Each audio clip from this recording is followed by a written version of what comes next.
अक्षराक्षरसमाम्नायमधिगम्य महेश्वरात् कृत्स्नं व्याकरणं प्रोक्तं तस्मै पाणिनिये नमः। वाक्यकारं वररुचिं भाष्यकारं पतञ्जलिं पाणिनिं सूत्रकारं च प्रणतोऽस्मि मुनित्रयं नमस्कृत्य तदुक्तिः परिभाव्य च वैयाकरणसिद्धान्तकौमुदीयं विरच्यते। तो आज कारक प्रकरण का छठा पाठ है।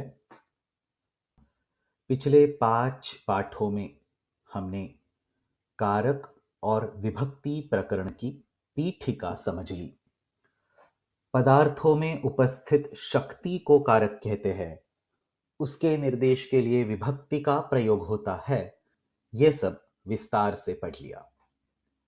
कारक के सारे सूत्र कारके के अधिकार में हैं, ये देखकर कारके सूत्र भी हमने पढ़ लिया। बाद में विभक्ति प्रकरण पूरा अनभिहिते के अधिकार में है, ये देखकर अनभिहिते अधिकार भी पढ़ लिया।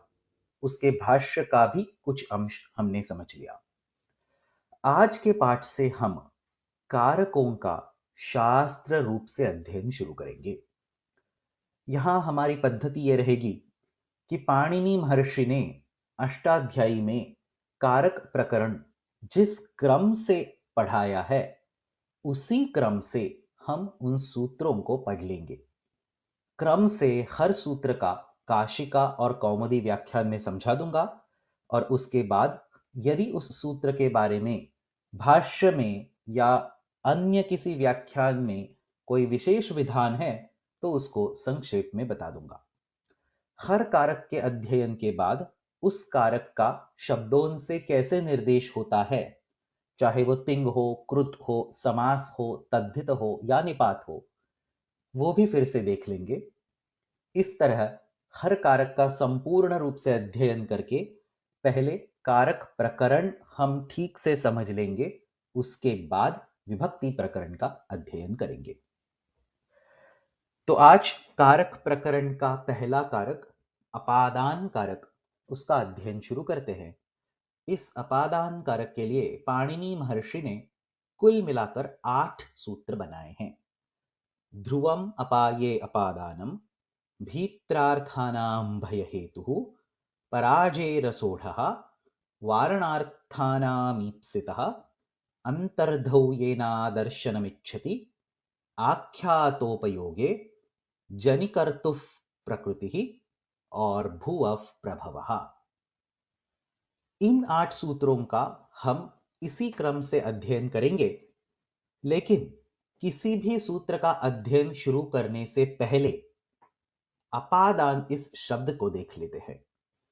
इस कारक का नाम अपादान ये क्यों रखा?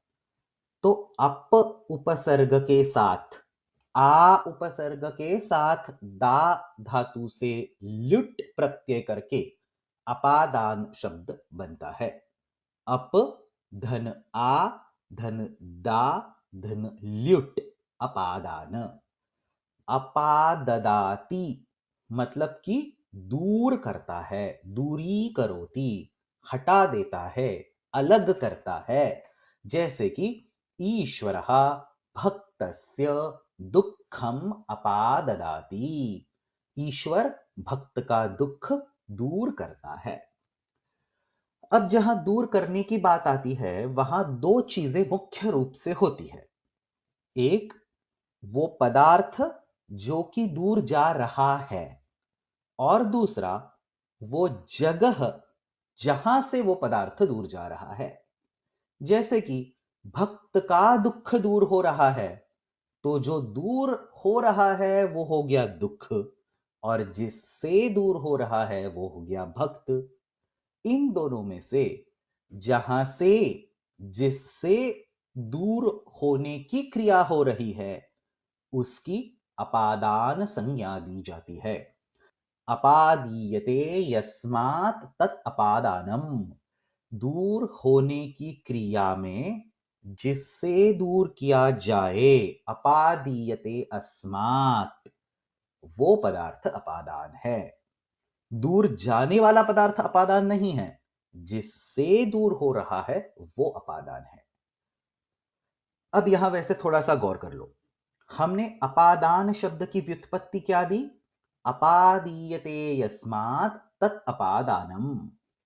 यहां देख लो, अपादान इस शब्द में दा धातु से ल्युट प्रत्यय हुआ है। किस अर्थ में? तो खुद अपादान के अर्थ में। अपादीयते यस्मात् इति अपादानम। इसका मतलब है अपादान शब्द में होने वाला ल्युट प्रत्यय खुद अपादान कारक का निर्देश करता है। और यही बात हम आगे हर कारक के लिए देखेंगे। संप्रदान में होने वाला ल्युट प्रत्यय संप्रदान अर्थ में ही है। संप्रदीयते अस्मै तत्संप्रदानम। अधिकरण शब्द में होने वाला ल्युट प्रत्यय खुद अधिकरण अर्थ में है। अधिक्रियते अस्मिन् इति अधिकरणम।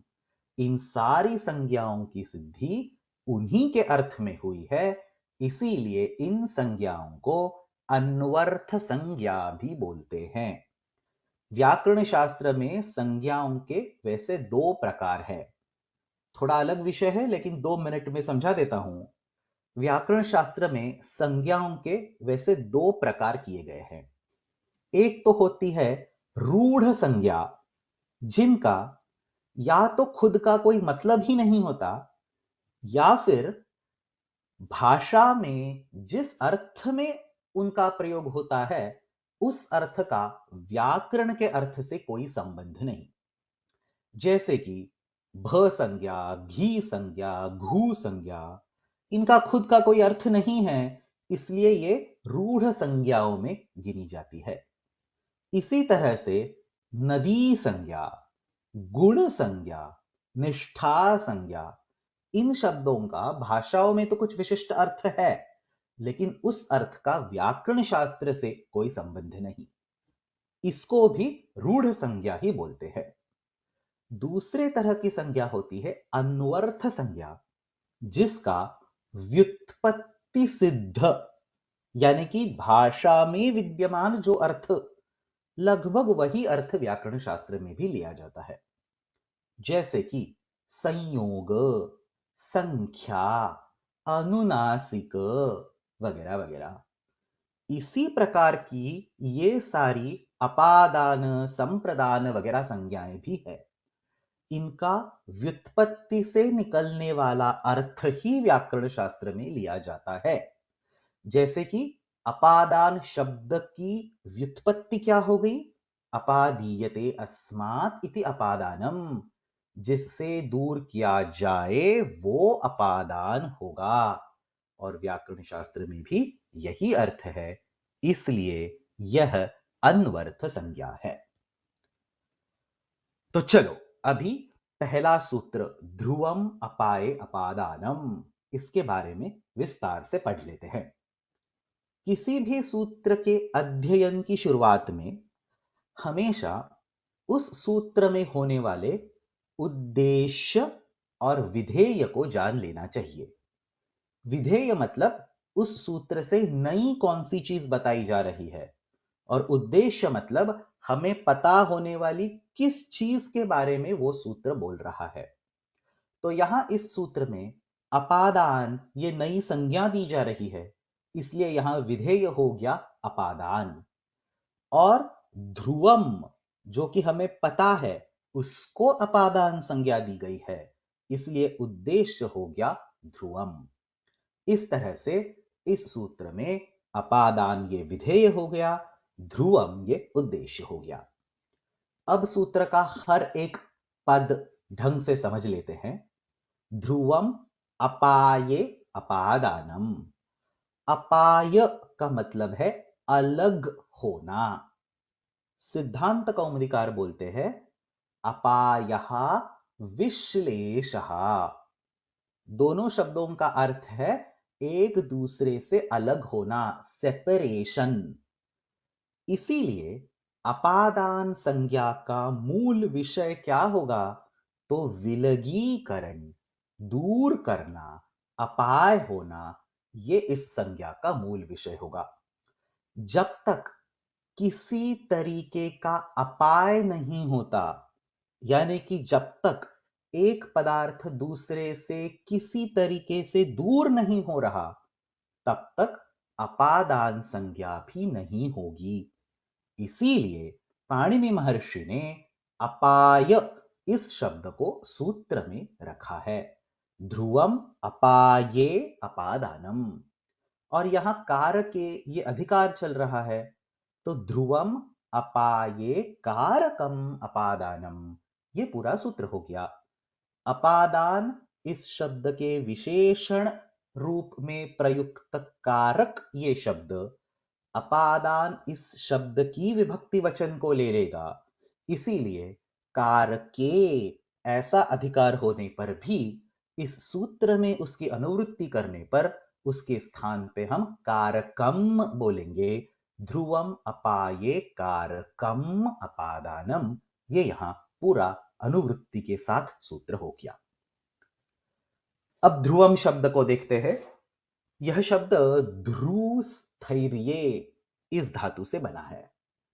स्थैर्य यानी कि स्थिरता, एक जगह पर रहना। इसलिए इस दूर होने के यानी कि अपाय के कार्य में जो पदार्थ स्थिर है, एक जगह पर रहता है, यानी कि जिससे दूसरा पदार्थ दूर होता है, उसका निर्देश इस सूत्र में ध्रुव शब्द से किया है और उसी को अपादान संज्ञा दी गई है। जैसे कि वृक्षात फलम पतति, यहां गिरने की क्रिया में वृक्ष एक ही जगह खड़ा है। शायद वो हवा के कारण हिल रहा होगा, लेकिन यहां हम गिरने की क्रिया को देख रहे हैं, हवा से हिलने की क्रिया को नहीं। तो गिरने की क्रिया के संदर्भ में वृक्ष स्थिर है। वृक्ष खुद नहीं गिर रहा, बल्कि वृक्ष से फल गिर रहा है। तो वृक्ष ध्रुव है, वृक्ष स्थिर है। इसलिए ध्रुवम अपाये अपादानम इस सूत्र से उसकी यानी कि वृक्ष की अपादान संज्ञा हो गई। मतलब कि वृक्ष में अपादानत्व आ गया। अब यहां थोड़ा ध्यान दो। मैंने बोल दिया कि ध्रुव का अर्थ होगा स्थिर, लेकिन कौमुदीकार कुछ अलग तरीके से बोलते हैं। सिद्धांत कौमुदी में लिखा है ध्रुवम अवधिभूतम। कौमुदीकार ने यहां ध्रुव शब्द का अर्थ अवधिभूत ऐसा किया है। अवधि इस शब्द का अर्थ है परिच्छेद, लिमिट, सीमा, बाउंड्री। जैसे कि हम बोलते हैं परीक्षा की अवधि 3 घंटा है, तो इसका क्या मतलब हुआ? पेपर लिखने का टाइम 3 घंटों तक है, वो उसका लिमिट है, वो उसकी सीमा है, उसके बाद में पेपर नहीं लिख सकते, वगैरह वगैरह। या फिर दूसरा उदाहरण, भारतवर्ष की अवधि उत्तर में हिमालय तक है। इसका क्या अर्थ हुआ? उत्तर दिशा में हिमालय तक का प्रदेश भारतवर्ष के नाम से जाना जाता है। हिमालय ये वहां भारत की उत्तरी सीमा का निर्धारण करता है। इस तरह से अवधि इस शब्द से बाउंड्री, लिमिट, सीमा इसका निर्देश होता है। तो अवधिभूत का अर्थ हो गया ऐसा पदार्थ जो अवधि निश्चित करता है, जो किसी प्रकार की सीमा निश्चित करता है। जैसे कि देवदत्तः ग्रामात् निर्गच्छति। यहां ग्राम ये पदार्थ एक ऐसी सीमा को दिखाता है जिसके देवदत्त द्वारा उल्लंघन करने के बाद देवदत्तः ग्रामात् निर्गच्छति ये प्रयोग बन जाएगा। इसलिए इस उदाहरण में सीमा यानी कि अवधि को निर्धारित करने वाला पदार्थ जो कि ग्राम है, उसको ध्रुव बोलेंगे, उसको अवधिभूत बोलेंगे, और फिर ध्रुवम अपाये अपादानम इससे उसकी अपादान संज्ञा हो जाएगी। इसी बात को नव्य न्याय की भाषा में कैसे बोला जाता है देखो। कृत धात्वर्थ अनाश्रयत्वे सति तज्जन्य विभागाश्रयः ध्रुवम्। उस पदार्थ को ध्रुव बोलेंगे जो खुद क्रिया नहीं कर रहा।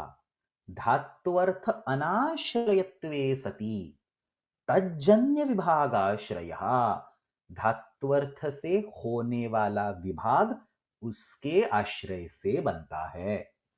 जब हम देवदत्तः ग्रामात् निर्गच्छति ये प्रयोग करेंगे तब वहां गांव और गांव के बाहर वाला हिस्सा ये दो विभाग बन जाते हैं और इस विभाग का कारण गांव की सीमा, गांव की अवधि है। दूसरे शब्द में ये विभाग यानी कि अंदर का एक विभाग और बाहर का एक विभाग, ये जिस सीमा से होते हैं वो सीमा गांव के आश्रय से रहती है। इसीलिए तज्जन्य विभागाश्रयः ध्रुवम ऐसा बोला गया। वो गांव जिसके आश्रय में रहने वाली सीमा विभाग का निर्माण करती है, उस गांव को ध्रुव बोला गया, अवधिभूत बोला गया और उसकी अपादान संज्ञा हो गई। तो इस तरह से यहां ध्रुव शब्द के दो अर्थ हमने देख लिए, एक तो अवधिभूत और दूसरा स्थिर। कुछ व्याकरण इन दोनों अर्थों को एक जैसा ही मानते हैं। जो अवधिभूत है वही स्थिर है, जो स्थिर है वही अवधिभूत है। कुछ अन्य व्याकरण अवधिभूत ये स्थिर का विशेषण मानते हैं। तो पहले वो बोलेंगे स्थिर, और किस तरह का स्थिर, तो अवधिभूत स्थिर। कोई बड़ा फर्क नहीं है, बस देखने का नजरिया अलग है, तरीका अलग है, उतना ही। ध्रुव से अवधिभूत और स्थिर ये दोनों ही अर्थ एक ही संदर्भ में यहां हम ले सकते हैं। इसलिए अब सूत्र का पूरा अर्थ हो गया। कौमुदी में देखते हैं, अपायः विश्लेषः तस्मिन् साध्ये ध्रुवम यानी कि अवधिभूतम कारकम अपादानम स्यात्। अपाय यानी कि अलग होने की क्रिया, उसको पूरा करने के लिए ध्रुवम यानी कि स्थिर और मर्यादा निश्चित करने वाला जो पदार्थ, उस पदार्थ में उपस्थित कारक शक्ति अपादान नाम से जानी जाती है। शक्ति शक्ति मद के अभेद को मानकर फिर उस पदार्थ को ही अपादान बोलेंगे। यहां फिर से देख लेना, कौमुदीकार बोलते हैं कारकम अपादानम स्यात्। अपादान ये कारक की संज्ञा है। कारक मतलब क्या? क्रियाजनकम कारकम, क्रिया के बनने में उसका संबंध होना चाहिए। इसलिए यदि पेड़ से पत्ता गिरता देख, अगर आपने ये बोला पेड़ का पत्ता गिरता है, वृक्षस्य पर्णम पतति, तब वहां वृक्ष की अपादान संज्ञा नहीं होगी। क्यों नहीं होगी? क्योंकि वहां वृक्ष यद्यपि ध्रुव है, अवधिभूत है और अपाय भी हो रहा है, फिर भी वहां वृक्ष का कारकत्व नहीं है। वृक्ष का अन्वय क्रिया से नहीं हो रहा, सिर्फ पत्ते से हो रहा है। इसलिए उसको हम क्रियाजनकम, क्रियान्वयी नहीं बोल सकते, और कारकत्व न होने से बाकी सारी चीजें होने पर भी यहां अपादानत्व नहीं हो सकता। इसीलिए यहां कौमुदीकार क्या बोलते हैं? कारकम अपादानम स्यात्। इसी उदाहरण को कौमुदीकार ने वैसे अगले सूत्र में दिखाया है। अगला सूत्र अपादाने पंचमी, यहां भी कौमुदीकार ध्रुवमपाये पादानम इसी सूत्र की व्याख्या जारी रखते हुए आगे बोलते हैं, कारकम किम वृक्षस्य पर्णम पतति। वृक्षस्य पर्णम पतति, यहां वृक्ष का कारकत्व नहीं है, इसलिए उसकी अपादान संज्ञा नहीं हुई। अब यहां कौमुदी में दिए हुए दो अन्य उदाहरण देख लेते हैं। पहला उदाहरण, ग्रामात आयाति, गांव से आता है। यह समझना अब सरल है। आगमन क्रिया के लिए गांव यहां अवधिभूत बन गया, उसने सीमा का निर्धारण कर दिया, इसलिए इसकी अपादान संज्ञा हो गई। दूसरा उदाहरण ज्यादा रुचिकर है। धावतः अश्वात् पतति, दौड़ते हुए घोड़े से गिरता है। इस वाक्य में धावतः ये शब्द इसलिए जानबूझकर डाला गया है कि हमारे मन में यह प्रश्न निर्माण हो। अश्व तो दौड़ रहा है, वो तो स्थिर है ही नहीं, फिर उसको ध्रुव कैसे बोलेंगे? तो इसका जवाब यह है कि घोड़ा यद्यपि दौड़ रहा है, फिर भी पतति इस क्रिया के संदर्भ में वो स्थिर है और अवधिभूत ही है। घोड़े की दौड़ने की क्रिया भूमि और घोड़े के बीच का संबंध है, उसका गिरने की क्रिया से साक्षात संबंध नहीं। हां, कार्य कारण भाव शायद हो सकता है। घोड़ा जोर से दौड़ रहा है, इसलिए घोड़े पर से देवदत्त गिर गया, इस तरह का संबंध हो सकता है। हमेशा होगा ऐसे नहीं। देवदत्त के गिरने का कारण कुछ और भी हो सकता है, लेकिन कभी कभी ऐसा संबंध हम मान सकते हैं। लेकिन ये अलग तरह का संबंध है। गिरने की क्रिया के संदर्भ में तो घोड़ा स्थिर ही है और अवधिभूत भी है, क्योंकि वो गिरने की क्रिया की सीमा बना रहा है, इसलिए उसको अपादान संज्ञा अवश्य मिलेगी। भट्टोजी दीक्षित इसी को और स्पष्ट शब्दों में प्रौढ़ मनोरमा में समझा देते हैं। गतिद्वयस्य अपि उपादानात् एकनिष्ठां गतिं प्रति इतरस्य अपादानत्वं न विरुध्यते। दो प्रकार की गमन क्रियाएं जहां चल रही हो, जैसे कि घोड़े का दौड़ना और उस पर बैठे हुए देवदत्त का गिरना, वहां एक क्रिया करने वाला दूसरी क्रिया के संदर्भ में अवश्य ही स्थिर यानी कि ध्रुव यानी कि अपादान संज्ञक माना जा सकता है। एक निष्ठाम गतिम प्रति इतरस्य अपादानत्वं न विरुध्यते। इसी बात को और स्पष्ट करने के लिए भर्तृहरि द्वारा रचित एक कारिका भी उन्होंने वहां आगे दी है। अपाये यद उदासीनं चलं वा यदि वा चलं ध्रुवमेव तदावेशात् तदपादानमुच्यते। अपाये यद उदासीनम, अपाय के संदर्भ में जो उदासीन है, उदासीन मतलब कि उस क्रिया के संदर्भ में हिल नहीं रहा, वो किसी अन्य संदर्भ में हिल रहा हो या न हो, चलम वा यदि वा अचलम, फिर भी उसको ध्रुव अवश्य बोलेंगे। ध्रुवमेव तदावेशात, किसके आवेश से? आवेश मतलब प्रभाव, किसके प्रभाव से? उदासीनत्व के प्रभाव से। उदासीनत्व के कारण यानी कि मुख्य क्रिया के संदर्भ में न हिलने के कारण वो पदार्थ ध्रुव ही माना जाएगा और उसकी अपादान संज्ञा अवश्य होगी। एक दूसरा बिल्कुल समझ में आ जाएगा ऐसा उदाहरण दे देता हूं। वृक्ष से पत्ता गिरता है। यहां वृक्ष की अपादान संज्ञा करने में वैसे तो दिक्कत नहीं आ रही, लेकिन यह सोच लो, यह वृक्ष पृथ्वी पर है और यह पृथ्वी सूरज के चारों ओर चक्कर काट रही है, तो वैसे वृक्ष भी चक्कर काट रहा है, इसका मतलब है वृक्ष स्थिर है ही नहीं, तो फिर वृक्ष का अपादानत्व कैसे हो गया? वही कारण, सूर्य के चारों ओर चक्कर काटने वाला वृक्ष पतति इस क्रिया में उदासीन है, पतति इस क्रिया के संदर्भ में उसकी कोई गति नहीं, इसलिए उसको स्थिर ही बोलेंगे और उसकी अपादान संज्ञा हो जाएगी। इसी तरह से धावतः अश्वात् पतति, यहां भी दौड़ने वाला अश्व गिरने की क्रिया के लिए उदासीन है, इसलिए उसको अपादान संज्ञा अवश्य मिल जाएगी।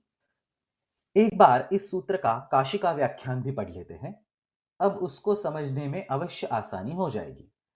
ध्रुवम यद अपाय युक्तम, अपाये साध्ये यद अवधिभूतम, तत्कारकम अपादान संज्ञम भवति। अपाय यानी कि अलग होना, इस क्रिया में जो ध्रुव है यानी अवधिभूत है, सीमा का निर्धारण करता है, उस कारक की अपादान संज्ञा होती है। ग्रामात आगच्छति, गांव से आता है। यहां गांव द्वारा सीमा का निर्धारण होता है, इसलिए उसकी अपादान संज्ञा है। पर्वताद अवरोहति, पर्वत से नीचे उतरता है। यहां पर्वत की अपादान संज्ञा हो गई। सार्थाद हीनः, सार्थ मतलब समूह, समूह से अलग होता है। यहां समूह की अपादान संज्ञा हो गई। यहां ये देख लेना, बाकी दो उदाहरण के समान सार्थादहीनः यहां स्पष्ट रूप से गति नहीं है, लेकिन अपाय जरूर है, वियोग जरूर है, इसलिए यहां अपादान संज्ञा करने में कोई दिक्कत नहीं आती। अगला उदाहरण रथात पतितः, रथ से गिरता है। यहां भी रथ की अपादान संज्ञा है। अब काशिका में आगे एक वार्तिक आता है, जुगुप्सा विराम प्रमादार्थानाम उपसंख्यानम। यही वार्तिक अपादाने पंचमी इस सूत्र में कौमुदी में भी पढ़ाया है। लेकिन इस वार्तिक को देखने से पहले इस अपादान संज्ञा के बारे में वाक्यपदीयम में भर्तृहरि क्या बोलते हैं, यह संक्षेप में बता देता हूं। वो समझने के बाद इस वार्तिक का अर्थ और ढंग से समझ में आ जाएगा। तो वहां वाक्यपदीयम में साधन समुद्देश में भर्तृहरि ने कहा है, निर्दिष्ट विषयं किंचित उपात्त विषयं तथा अपेक्षित क्रियं चेति त्रिधा पादानमुच्यते। तो इस कारिका में भर्तृहरि ये बोलते हैं कि अपादान कुल मिलाकर तीन तरह का होता है। अपादान के तीन प्रकार होते हैं। कौन कौन से? निर्दिष्ट विषयक अपादान, उपात्त विषयक अपादान और अपेक्षित क्रिय अपादान। इन तीन प्रकारों का अध्ययन करने के बाद आपको यह समझ आएगा कि हमारी परंपरा में इस विषय में कितना गहरा सूक्ष्म चिंतन किया है।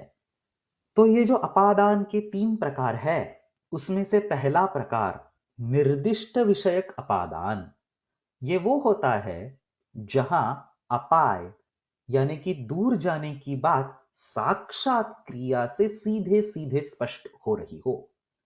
अब तक हमने जो भी सारे उदाहरण देख लिए वो इसी प्रकार के अपादान के उदाहरण है।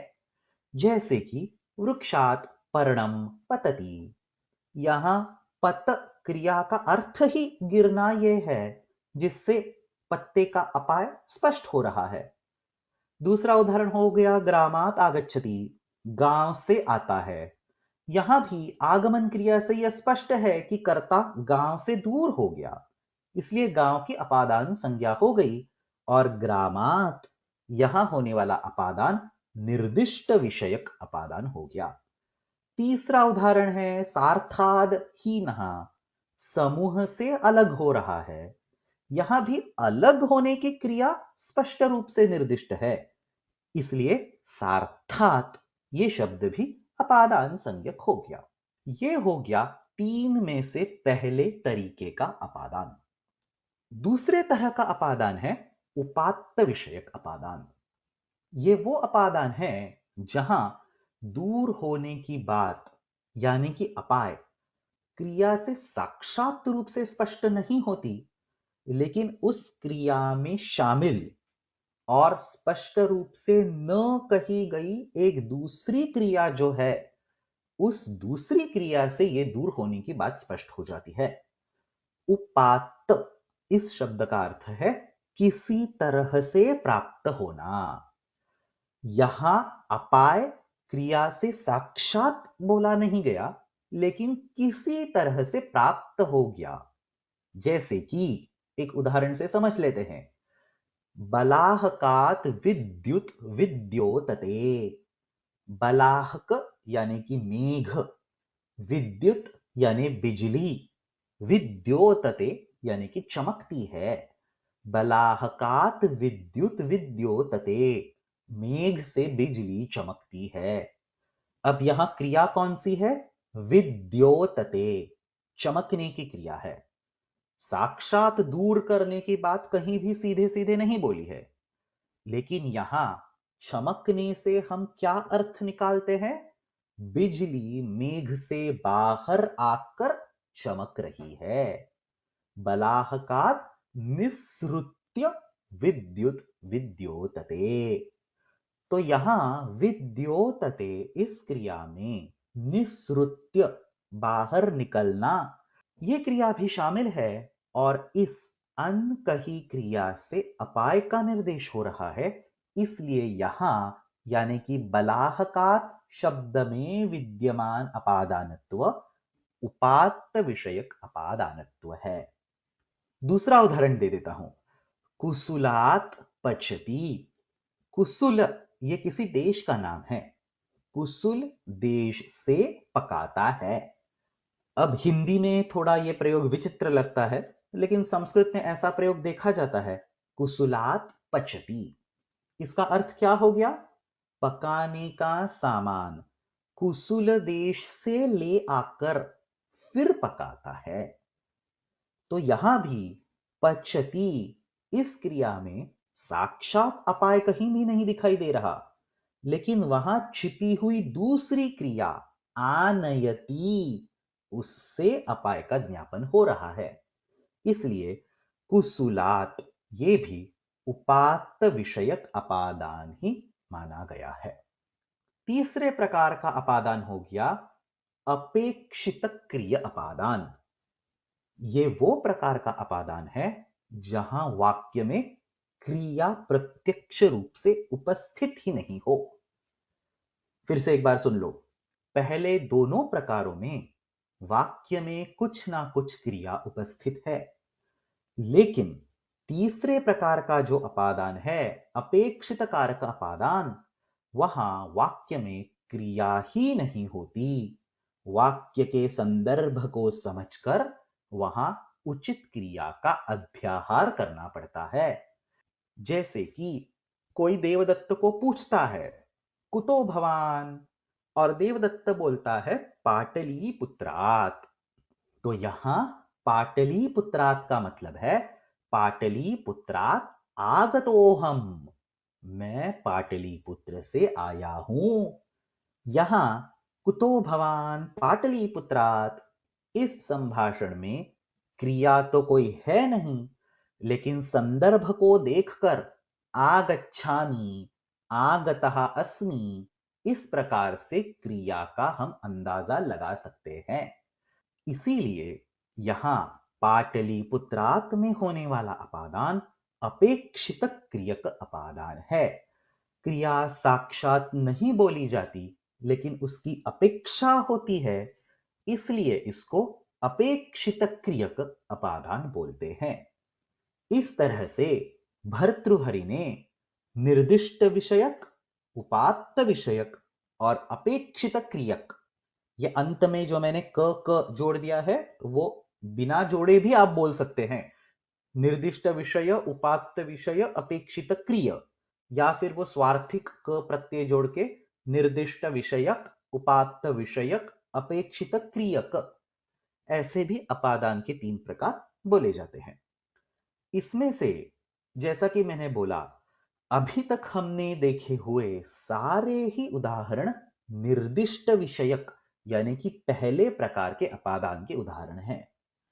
अब इसके आगे काशिकाकार ने ये जो वार्तिक बताया है, जुगुप्सा विराम प्रमादार्थानाम उपसंख्यानम।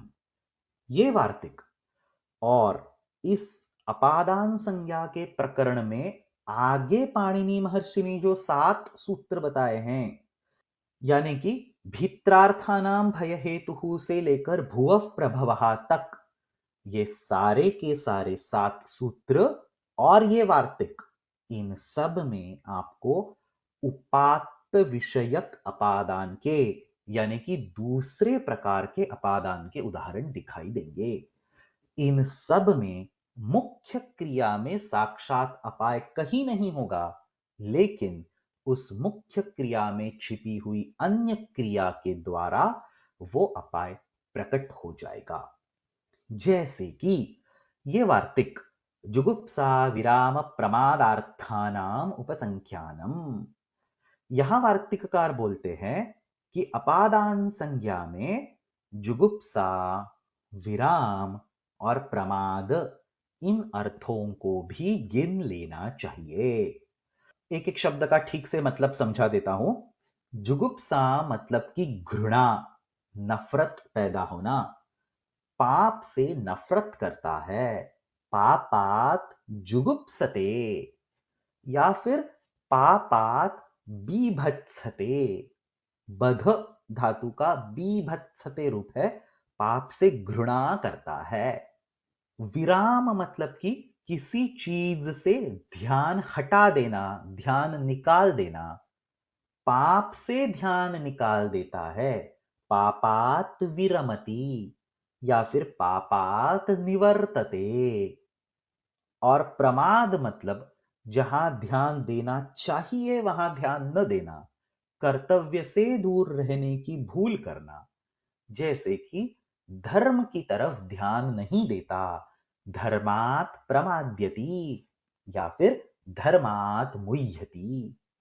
इन सारे उदाहरणों में साक्षात अपाय नहीं हो रहा, लेकिन छिपी क्रिया से अपाय का निर्देश हो रहा है। जैसे कि पापात जुगुप्सते, पाप से नफरत करता है, मतलब क्या है? पाप नहीं करता, उससे दूर रहता है। उसी तरह से पापात विरमति, धर्मात प्रमाद्यति, इन उदाहरणों के लिए भी समझ लेना चाहिए। तो इन सब में होने वाला अपादान उपात्त विषयक अपादान है। यही सारे उदाहरण काशिका में भी दिए हैं। अधर्मात् जुगुप्सते, अधर्मात् विरमति, धर्मात् प्रमाद्यति। और ये सब होने के बाद अंत में काशिकाकार ने अपादान शब्द कहां आता है, ये एक वाक्य में बोल दिया। अपादान प्रदेशाः अपादाने पंचमी इत्येवम् आदयः। इस तरह से हमने ध्रुवम अपाये अपादानम सूत्र की काशिका और कौमुदी व्याख्या संपूर्ण रूप से समझ ली। अब एक आखिरी विषय, जुगुप्सा विराम प्रमादार्थानाम उपसंख्यानम।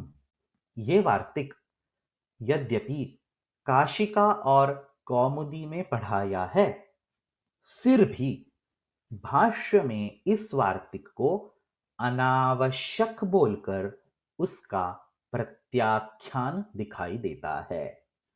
भाष्यकार बोलते हैं, ध्रुवम अपाये अपादानम इत्येव सिद्धम।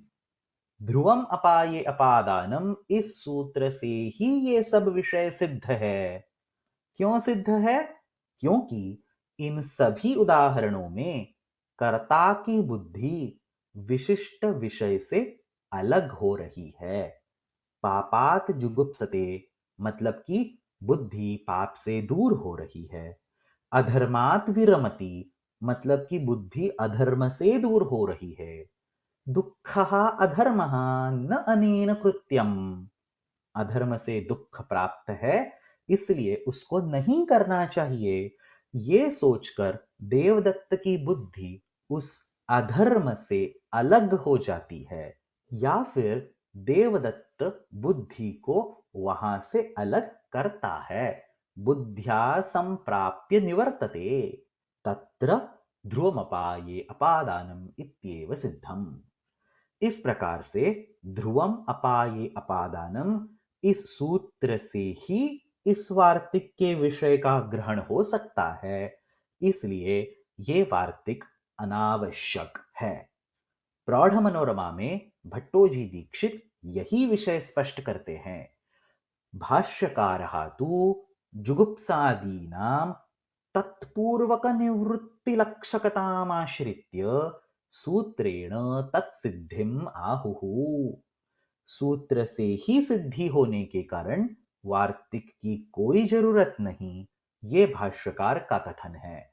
और इसके आगे प्रौढ़ मनोरमाकार बोलते हैं, एवं उत्तर सूत्रेषु अपि।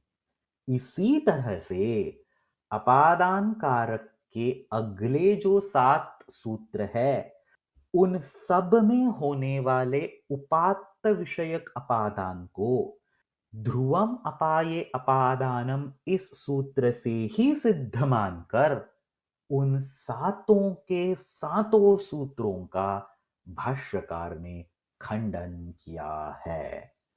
इन सातों सूत्रों के अर्थ, उदाहरण और उनके खंडन की पद्धति हम आगे वाले पाठों में देखेंगे। आज ध्रुवम अपाये अपादानम इस पाठ का अध्ययन खत्म हो गया।